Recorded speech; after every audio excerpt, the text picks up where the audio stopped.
All right. Well, good afternoon. Still on Rays and Initiations, critical text. And we're here still speaking in the section on the ANTAHKARANA. I would like here also to point out some further relationships. You know well that upon the mental plane, three aspects of mind, or the three focal points of mental perception and activity, are to be found. The first, the lower concrete mind. This expresses itself most completely through the fifth ray of concrete science, reflecting the lower phase of the will aspect of divinity and summarizing within itself all knowledge as well as the egoic memory. This lower concrete mind is related to the knowledge petals of the egoic lotus and is capable of pronounced soul illumination, proving eventually to be the searchlight of the soul. It can be brought under control through the processes of concentration. It is transient in time and space. Through conscious creative work, it can be related to the monastic permanent atom or to the abstract mind. Second, the soul of mind. This is the soul itself, governed by the second aspect of all the seven rays, a point I would ask you seriously to register. It reflects the lower phase of the love aspect of divinity and summarizes in itself the results of all accumulated knowledge, which is wisdom, illuminated by the light of the intuition. Another way of expressing this is to describe it as love, availing itself of experience and knowledge. It expresses itself most fully through the love petals of its innate being. Through dedicated and devoted service, it brings the divine plan into activity in the three worlds of human accomplishment. It is therefore related to the second aspect of the spiritual triad and is brought into functioning activity through meditation. It then controls and utilizes for its own spiritual ends the consecrated personality via the illumined mind referred to above. It is eternal in time and space. And third, the abstract mind. This reveals itself most completely under the influence of the first ray of will or power, reflecting the higher aspect of the will of divinity or of the atmic principles it summarizes in itself when fully developed the purpose of deity, and thus becomes responsible for the emergence of the plan. It energizes the will petals until such time as the eternal life of the soul is absorbed into that which is neither transient nor eternal, but which is endless, boundless, and unknown. It is brought into conscious functioning through the building of the ANTAHKARANA. This radiant rainbow bridge unites the illumined personality, focused in the mind, body, motivated by the love of the soul, with the monad or with the one life, and thus enables the divine manifesting Son of God to express the significance of the words, God is love, and God is a consuming fire. This fire, energized by love, has burnt out all personality qualities, leaving only a purified instrument, colored by the soul ray and no longer necessitating the existence of a soul body. The personality has by this time completely absorbed the soul, or to put it perhaps more accurately, both soul and personality have been fused and blended into one instrument for the use of the one life. This is but a picture or a symbolic use of words in order to express the unifying goal of material and spiritual evolution, as it is carried to its conclusion for this world cycle through the development of the three aspects of the mind upon the mental plane. The cosmic implications will not be lost to you, but it profits us not to dwell upon them. As this process is carried forward, three great aspects of divine manifestation emerge upon the theater of world life and on the physical plane. These are humanity, the hierarchy, and Shambhala. Humanity is already the dominant kingdom in nature. The fact of the hierarchy and of its imminent approach into physical appearance is becoming well known to hundreds of thousands of people today. Its recognized appearance will later set the stage for the needed preparatory phases, which will finally lead to the exoteric rule of the Lord of the World, emerging from his aeonial seclusion in some Shambhala and coming forth into outer expression at the end of this world cycle. Here is the vast and necessary picture presented in order to give reason and power to the next stage of human evolution. The point which I seek to emphasize is that only when the aspirant takes his stand with definiteness upon the mental plane and keeps his focus of awareness increasingly there, does it become possible for him to make real progress in the work of divine bridge building, the work of invocation, and the establishing of a conscious rapport between the triad, the soul, and the personality. The period covered by the conscious building of the ANTAHKARANA is that from the final stages of the path of probation to the third initiation. In considering this process, it is necessary in the early stages to recognize the three aspects of the mind as they express themselves upon the mental plane and produce the varying states of consciousness upon that plane. It is interesting here to note that, having reached the developed human stage, integrated, aspiring, oriented, and devoted, the man stands firmly upon the lower levels of that mental plane. He is then faced by the 7 subplanes of that plane with their corresponding states of consciousness. He is therefore entering upon a new cycle where, this time equipped with full self-consciousness, he has 7 states of mental awareness to develop. These are all innate or inherent in him, and all, when mastered, lead to one or other of the 7 major initiations.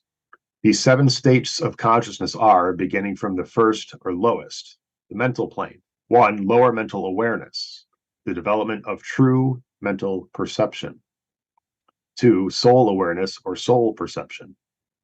This is not the perception of the soul by the personality, but the registering of that which the soul perceives by the soul itself. This is later registered by the lower mind. This soul perception is therefore the reversal of the usual attitude of mind.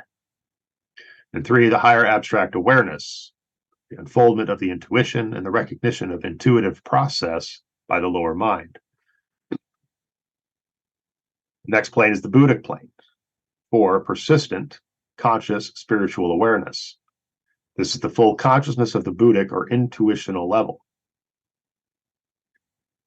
This is the perceptive consciousness, which is the outstanding characteristics of the hierarchy. The life focus of the man shifts to the Buddhic plane. This is the 4th or middle state of consciousness. And then the Atmic plane, the 5th, the consciousness of the spiritual will, as it is expressed and experienced upon Atmic levels, or upon the 3rd plane of divine manifestation. There is little that I can say about this condition of awareness. Its state of nirvanic awareness can mean but little to the average disciple. And then the monadic plane, the 6th, the inclusive awareness of the monad upon its own plane, the 2nd plane of our planetary and solar life. And then the 7th, the logoic plane of divine consciousness.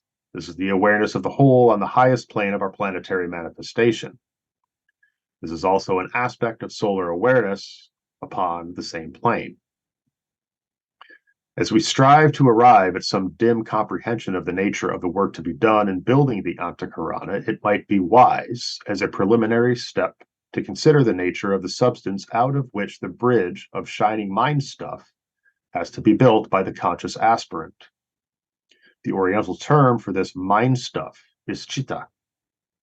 It exists in 3 types of substance, all basically identical, but all qualified or conditioned differently. It is a fundamental law in this solar system, and therefore in our planetary life experience, that the substance through which divinity in time and space expresses itself is karmically conditioned. It is impregnated by those qualities and aspects which are the product of earlier manifestations of that being in whom we live and move and have our being. This is the basic fact lying behind the expression of that trinity or triad of aspects with which all the world religions have made us familiar. This trinity is as follows. The first is the Father aspect. This is the underlying plan of God, the will aspect, the essential cause of being. or purpose, life purpose, motivating evolution, the note of synthetic sound. This utilizes the Sutratma. Second, the sun aspect, the quality of sensitivity, the love aspect, the nature of relationship, wisdom and understanding, the method of evolution, consciousness and the soul, the note of attractive sound. It utilizes the consciousness thread. And third, the mother aspect, the intelligence of substance, the intelligence aspect, the nature of form, the Holy Spirit, response to evolution, the note of nature. And this develops the creative thread. The mental plane which must be bridged is like a great stream of consciousness or of conscious substance, and across the stream the ANTAHKARANA must be constructed.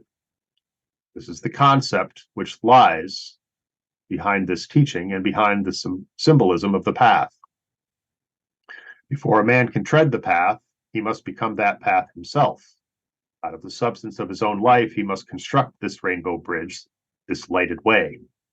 He spins it and anchors it as a spider spins a thread along which it can travel. Each of his three divine aspects contributes to that bridge, and the time of this building is indicated when his lower nature is 1. Becoming oriented, regulated, and creative. 2. Recognizing and reacting to soul contact and control. And 3. Sensitive to the first impression of the monad. This sensitivity is indicated where there is A. Submission to the will of God or of the greater whole. B. Unfoldment of the inner spiritual will, overcoming all obstacles. And C. Cooperation with the purpose of the hierarchy, the interpreting will of God as expressed in love. I have enumerated these three responses to the totality of the divine aspects because they are related to the ANTAHKARANA and must become defined and conditioned upon the mental plane. They are there to be found expressing themselves in substance. First, the lower concrete mind, the receptive common sense, the highest aspect of the form nature, the reflection of Atma, the spiritual will, the throat center, and knowledge. Second, the individualized mind, soul or the spiritual ego, which is the middle principle, the buddhimanas, the reflection and mental substance of the monad, spiritual love wisdom within the heart center, and love. And third, the higher abstract mind, the transmitter of buddhi, the reflection of the divine nature, in intuitive love, understanding, and inclusiveness, in the head center, and sacrifice. There are necessarily other arrangements of these aspects in manifestation, but the above will serve to indicate the relation of monad soul personality as they express themselves through certain focused stations or points of power upon the mental plane.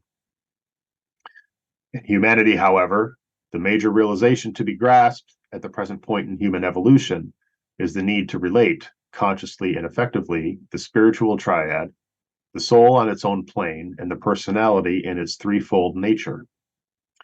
This is done through the creative work of the personality, the magnetic power of the triad, and the conscious activity of the soul, utilizing the triple thread. You can see, therefore, why so much emphasis is laid by esotericists upon fusion, unity, or blending. Only when this is intelligently realized can the disciple begin to weave the threads into a bridge of light, which eventually becomes the lighted way across which he can pass into the higher worlds of being. Thus, he liberates himself from the three worlds. It is in this world cycle, preeminently a question of fusion and expressing in full waking awareness three major states of consciousness. First is the Shambhala consciousness. Here is awareness of the unity and purpose of life, recognition and cooperation with the plan, will, direction, oneness, and the influence of the triad. The second, the hierarchical consciousness, awareness of the self, the soul, recognition and cooperation with divinity, love, attraction, relation, the influence of the soul. And third, the human consciousness, awareness of the soul within the form, recognition and cooperation with the soul, intelligence, action, and expression, and the influence of the consecrated personality. The man who finally builds the Antakarana across the mental plane connects or relates these three divine aspects, so that progressively at each initiation they are more closely fused into one divine expression in full and radiant manifestation. Putting it in other words, the disciple treads the path of return, builds the Antakarana, crosses the lighted way, and achieves the freedom of the path of life. One of the points which it is essential that students should grasp is the deeply esoteric fact that this Antakarana is built through the medium of a conscious effort within consciousness itself, and not just by attempting to be good or to express goodwill or to demonstrate the qualities of unselfishness and high aspiration. Many esotericists seem to regard the treading of the path as the conscious effort to overcome the lower nature and to express life in terms of right living and thinking, love and intelligent understanding. It is all that, but it is something far more. Good character and good spiritual aspiration are basic essentials, but these are taken for granted by the master who has a disciple under training. Their foundation and their recognition and development are the objectives upon the path of probation. But to build the Antakarana is to relate the three divine aspects. This involves intense mental activity. It necessitates the power to imagine and to visualize, plus a dramatic attempt to build the lighted way in mental substance. The mental substance is, as we have seen, of three qualities or natures, and the bridge of living light is a composite creation, having in it 1. Force, focused and projection from the fused and blended forces of the personality. 2. Energy drawn from the egoic body by a conscious effort. And 3. Energy abstracted from the spiritual triad. It is essentially, however, an activity of the integrated and dedicated personality.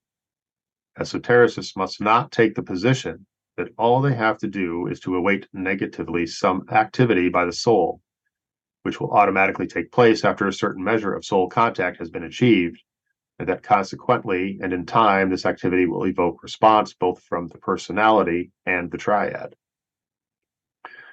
This is not the case. The work of building the Antakarana is primarily an activity of the personality aided by the soul. This in time evokes a reaction from the triad. There is far too much inertia demonstrated by aspirants at this time. One might also look at this matter from another angle.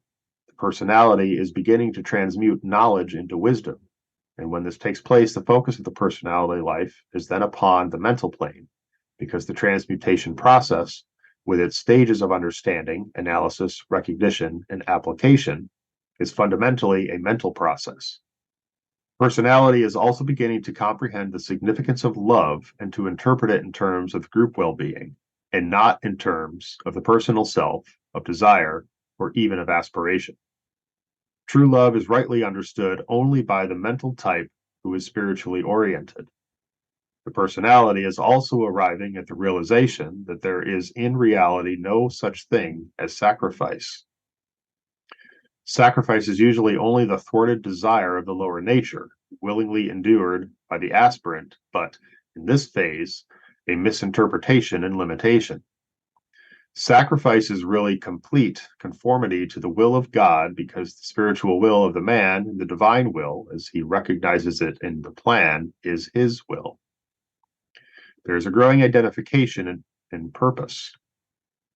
Therefore, self-will, desire, and those intelligent activities which are duly motivated are seen and recognized as only the lower expression of the three divine aspects, and the effort is to express these in terms of the soul and not, as hitherto, in terms of a dedicated and rightly oriented personality. This becomes possible in its true sense only when the focus of the life is in the mental vehicle and the head, as well as the heart, is becoming active. In this process, the stages of character building are seen as essential and effective and are willingly and consciously undertaken. But when these foundations of good character and intelligent activity are firmly established, something still higher and more subtle must be erected on the substructure. Knowledge, wisdom must be superseded by intuitive understanding. This is, in reality, inclusive participation in the creative activity of divinity. The divine idea must become the possible ideal. This ideal must become unfolded and manifested in substance upon the physical plane. The creative thread, now somewhat ready, must be brought into conscious functioning and activity. Desire love must be interpreted in terms of divine attraction, involving the right use or misuse of energies and forces. This process puts the disciple in touch with divinity as a progressively revealed whole. The part, through the magnetic development of its own nature, comes into touch gradually with all that is. The disciple becomes aware of this sum total and increasingly vivid expansions of consciousness, leading to initiation, realization, and identification. These are the three stages of initiation. The consciousness thread, in cooperation with the creative thread and the life thread, awakens to a fully aware process of participation in the divine creative plan, a plan which is motivated by love and intelligently carried forward. Direction will, which are words describing the orientation produced by the understanding of the two processes of knowledge, wisdom, desire, love, must produce the final orientation of the personality and the soul, fused and blended and at one towards the freedom of the spiritual triad. Then the conscious attempt to use these three energies eventuates in creating the ANTAHKARANA upon the mental plane. You will note that at this early stage of the process, I am emphasizing the words orientation and attempt. They simply indicate the final control of substance by the initiate. One of the indications that a man is no longer upon the probationary path is his emerging from the realm of aspiration and devotion into the world of the focused will. Another indication is that he begins to interpret life in terms of energy and forces, and not in terms of quality and desire. This marks a definite step forward. There is too little use of the spiritual will as the result of right orientation in the life of disciples today. In the future, this science of the ANTAHKARANA and its lower correspondence, the science of social evolution, which is the joint or united ANTAHKARANA of humanity as a whole, will be known as the science of invocation and evocation. It is in reality the science of magnetic rapport, in which right relationship is brought about by mutual invocation, producing a responsive process which is one of evocation. In this science, which lies behind all conscious awakening of the centers and their interrelation, it lies behind the rapport between man and man, group and group, and eventually between nation and nation. It is this invocation and the consequent evocation which eventually relates soul and personality and soul and monad. It is the outstanding objective of humanity's appeal to God, to the hierarchy, to the spiritual powers of the cosmos, no matter by what name you call them.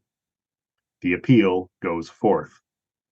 The invocation of humanity can and will and must evoke response from the spiritual hierarchy and give the first demonstration upon a large scale of this new esoteric science. Esoteric because it is based upon sound, hence the use of the Om. In this science, I cannot here go. We must confine our attention to our theme, which is the science of the ANTAHKARANA.